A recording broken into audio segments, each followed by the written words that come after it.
Pessoal, vamos para a aula 2. Também, no final da aula passada, dá uma virada aqui, ó.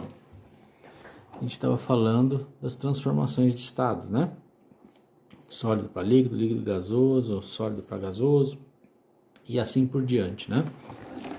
Agora, dando continuação, né? Os processos que acabamos de descrever, ou seja, fusão, ebulição, condensação, solidificação, sublimação e ressublimação, tá? Aqueles processos que a gente viu aí na aula passada, né? São classificados como físicos, né? O que quer dizer isso? Nesses processos, a alteração, existe uma alteração na aparência física, mas não na sua composição. Então, por exemplo, se eu pegar aqui água, um cubo de gelo, né? Vamos imaginar que seja um cubo de gelo, tá ok? A fórmula dessa substância é água no estado sólido. Se a gente deixar ele derreter, a gente vai ter o quê? Água na forma líquida. Perceba que a fórmula da substância não alterou. E se essa água evaporar, nós vamos ter água na forma de vapor. Perceba que o tempo inteiro a substância não se alterou, tá ok? Esse tipo de transformação é chamado de transformação ou processo físico, tá ok? Mas esse interessa pra gente, tá? Ela vai ser bem importante pra gente analisar alguns compostos. Mas vamos atrás de outros, né? Transformações que alteram a composição química são chamadas de transformações químicas e são representados por equações ou reações químicas. Por enquanto está cedo para a gente começar a ver, mas a gente vai ver. Por exemplo, aqui eu tenho um prego, tá? Imagina que aqui seja um prego e o prego é ferro sólido. Em presença de gás oxigênio que tem no ar, tá certo? E umidade que também tem no ar, o que acontece com o prego com o tempo? Ele enferruja, forma uma camada de óxido de ferro hidratado, né? Uma fórmula às vezes complicada de se colocar, né? Mas é a ferrugem que recobre a peça de ferro, tá bem? Muito bem. As propriedades de uma substância dependem de alguns fatores. Por exemplo, a temperatura de ebulição da água pura é 100 graus Celsius, a 1 atmosfera de pressão. Em pressões menores que 1 atmosfera, a temperatura de ebulição da água também é menor. Ao mesmo tempo, se a pressão for maior, a temperatura de ebulição da água também será maior. Se a água não estiver pura, ou seja, estiver misturada com outras substâncias, sua temperatura de ebulição deverá ser maior que 100 graus Celsius. Observe que as propriedades físicas podem variar com o grau de pureza das amostras, tá? Inclusive, essas propriedades físicas, temperatura de fusão e ebulição, vai ser utilizada como critério de pureza de amostras químicas, tá bem, gente? Um dos mais importantes trabalhos dos químicos consiste na purificação de certas substâncias.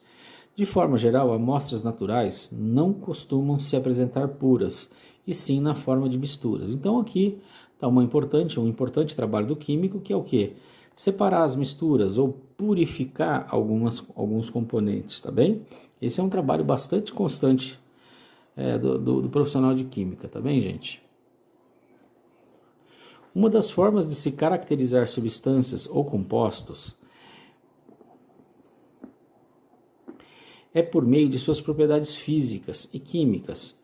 Para tanto, utiliza-se unidades de medidas, que como químicos deveríamos conhecer e saber transformar, tá bom?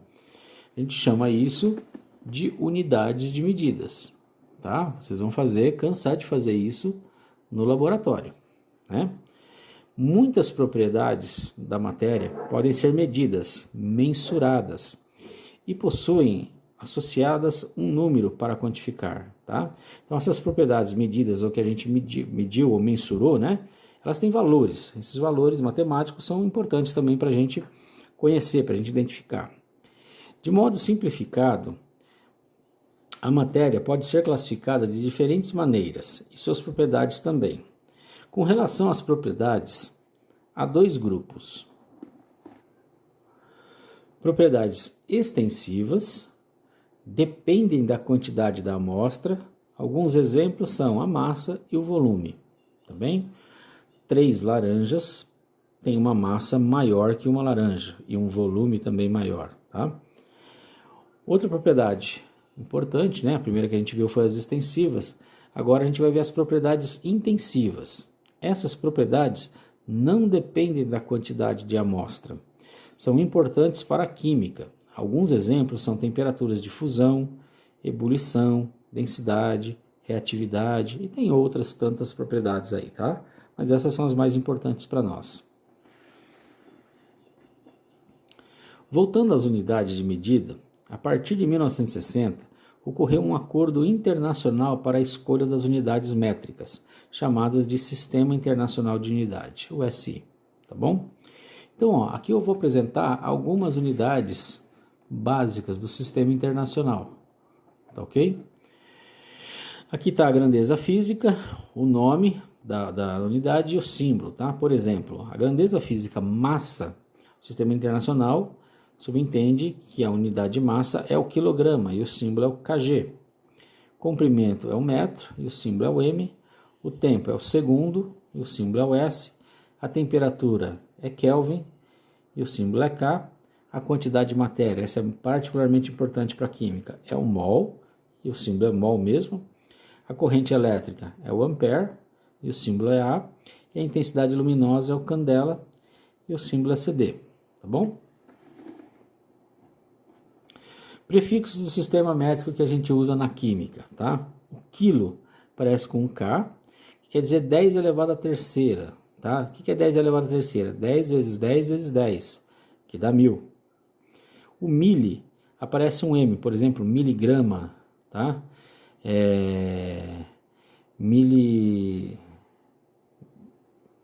Mililitro, né? É mais comum, né? Quer dizer 10 a menos 3, ou seja, 0,001. 10 a menos 3 é 10 dividido por 1000, tá? É 1 dividido por 1000, perdão. O micro parece com essa letra grega que é chamada de mi, tá? Quer dizer 10 a menos 6, ou seja, 0,000001, né? 5 zeros e 1 depois da vírgula. E o nano, 10 a menos 9, com 8 zeros depois da vírgula e o número 1, tá bom? São exemplos de grandezas, né? Prefixos de sistema que a gente usa dentro da química, tá bom? Muitas vezes, em química, devemos fazer mudanças nas unidades, como transformar quilograma em grama, litros em mililitros, etc., né? A seguir, apresenta-se uma régua de conversão entre essas duas unidades, muito útil, tá? Então é importante a gente saber fazer a conversão e não errar essas conversões. A régua funciona da seguinte forma. Primeiro, deve-se observar a unidade da medida e colocar um único número em cada espaço. Colocar a vírgula na unidade inicial, tá bom? A seguir, preencher se necessário com zeros à esquerda ou à direita. Lembrando que é um número só por casinha, né? Por espacinho. Terceiro, deslocar a vírgula para a unidade desejada. Vamos observar aqui, eu vou colocar alguns exemplos. Vamos dar uma observada, tá bem? Olha só. Observe o exemplo. Deseja-se transformar 15 gramas em quilogramas. Como é que eu faço isso? Bom, eu tenho 15 gramas. Então, a unidade de grama está aqui, eu coloco 15. Perceba que eu coloco um número em cada casinha. A vírgula aqui, ó, como vocês estão vendo, está na casa da grama. Tá bem? Aí, a seguir, o que eu vou fazer? Eu vou preencher zeros indo em direção à unidade que eu quero. E a unidade que eu quero, segundo aqui o que foi pedido, é o quilograma. O quilograma está aqui, ó. Então, eu coloco 15 gramas aqui, eu coloco zeros até chegar no quilograma, ó. Aí, a vírgula eu transfiro para o quilograma. Então, o que eu estou querendo dizer? Que 15 gramas, tá? Em quilogramas é 0,015. Deu para entender como funciona? Vamos para mais um exemplo. Observe pela resolução do exercício que 15 gramas, a vírgula fica na unidade grama. Para passar para o quilograma, a unidade maior fica à esquerda. São colocados zeros à esquerda até a unidade desejada. E a vírgula, então, fica nesta nova unidade, tá bom? É aquilo que eu expliquei. Então, agora, vamos ver aqui, ó, outro exemplo, tá bom? Outro exemplo, transformar 2,5 gramas em miligramas. Então, ó, se eu tenho 2,5 miligramas, ó, 2, O vírgula é do grama, tá, gente? Então, ó, o vírgula fica aqui. Então, 2,5 gramas. O miligrama fica aqui à direita. Então, o que acontece? Eu vou colocar zeros até chegar o miligrama. Aí a vírgula vem para o miligrama. Então, ó, 2,5 gramas equivale a 2.500 miligramas. Tá bem? Então, assim vocês podem testar e dar uma treinada. Tá ok? Aqui, ó. Vamos treinar agora um pouquinho. Transforme 0,15 gramas em quilograma, 185 gramas em quilograma, meio grama em quilograma, 0,5 gramas em miligrama, 2,5 quilogramas em grama, 0,8 toneladas em quilogramas e 30 miligramas em gramas. Então vamos lá. Vamos fazer isso aí. Ó, colocar aqui um exemplo, ó. 0,15 gramas aqui, ó. 0,15 estaria aqui, tá? Deixa eu colocar aqui um pouquinho para baixo. Seria 0,15. Em quilograma, o quilograma tá aqui, ó. Então esse 0,00015, né? Vai ficar 0,0 aqui, 0 no grama, ainda 0, 0 e depois vem o 15. Olha só, 0,00015 quilogramas. 185 gramas, ó. O grama tá aqui, ó, 185. Imagina um 185 aqui, 185. O quilograma tá aqui, ó, vai dar 0,185. Tá bem? Se precisar, a gente vai para uma lousa e eu explico melhor isso aqui, tá? Meio grama é 0,5. Em quilograma dá 0,0005. 0,0005. Tá bom? A gente vai fazer isso na lousinha e vai ficar mais fácil, acho, de enxergar. Aqui, meio grama, 0,5 em miligramas dá 500 miligramas. 2,5 quilogramas, ó. Aqui, 2,5. Colocando 0 vai dar 2.500 gramas.